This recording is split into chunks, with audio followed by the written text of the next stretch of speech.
What's up guys? Welcome back to my channel, Ruth Vlog. Andito po kami ngayon sa Beirut, downtown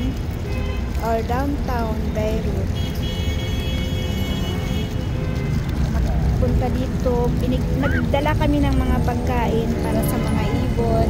Kasi kung gusto mong makipag-ano dito sa mga ibon, yung lalapit sila sa'yo, kailangan mong magdala ng pagkain. Kaso ubos na. Ang mas gustong-gusto ng mga to, yung mga seeds, corn.